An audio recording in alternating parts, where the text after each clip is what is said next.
চোখের জলে প্রতিমা বিসর্জন সাঙ্গ হলো সনাতন ধর্মাবলম্বীদের সবচেয়ে বড় ধর্মীয় উৎসব শারদীয় দুর্গাপূজা। ঢাক ঢোলের উল্লাস আর বিদায়ী বিষাদের সুরে ভক্তরা বিদায় জানান দেবী দুর্গাকে। ত্রিনয়নী দুর্গতি নাশিনী এবার মর্তে আসেন গজে চড়ে আর বিদায় নিলেন দোলায়। বিসর্জন ঘিরে নেওয়া হয় কঠোর নিরাপত্তা ব্যবস্থা। রাজধানীর বুড়িগঙ্গার তীরে হাজারো ভক্তের সমাগম, চারদিকে বিষাদের সুর। টানা 5 দিনের পূজা অর্চনা শেষে দুর্গতিশিনী দেবী দুর্গার প্রতিমা বিসর্জন।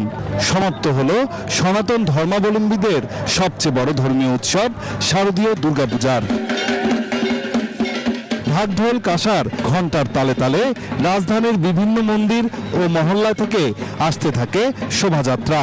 সব স্রোত এসে মেশে বুড়িগঙ্গা নদীর তীরে।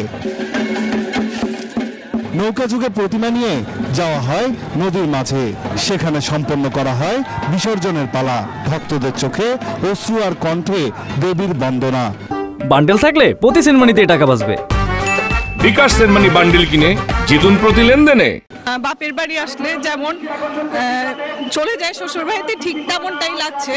মঙ্গলভাবে এসেছে, সেভাবেই তো সবাই আমরা মঙ্গলভাবে মাকে বিদায় দিয়েছি। পূজায় ভক্তদের প্রার্থনা ছিল দেশের শান্তি, সবার জীবনের সুখ ও সমৃদ্ধি। মা যাতে সবাইকে খুব ভালো রাখে, সুস্থ রাখে, মঙ্গল করে সবার। সবাই আমাদের জন্য প্রার্থনা করবেন যে আগামী বছরগুলোতেও যেন এরকম সম্প্রীতির বন্ধন, যা ধর্ম নির্বিশেষে সবাই যেন মিলেমিশে একসাথে থাকতে পারে। বিসর্জন ঘিরে নেওয়া হয় কঠোর নিরাপত্তা ব্যবস্থা। কাজ করেছে সেনাবাহিনী, নৌবাহিনী সহ গোয়েন্দা সংস্থাগুলো।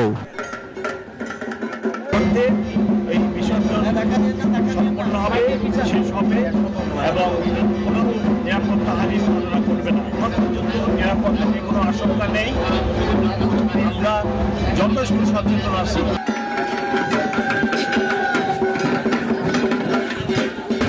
ঢাক ঢোল ও শঙ্খধ্বনির মধ্য দিয়ে শেষ হলো শারদীয় দুর্গোৎসব। বিদায়ের বেদনায় ভরে উঠলেও নতুনের আশায় অপেক্ষায় থাকবেন ভক্তরা আগামী বছরের জন্য। ওয়াইজঘাট থেকে নাইম আল চিকো, নিউজ 24, ঢাকা।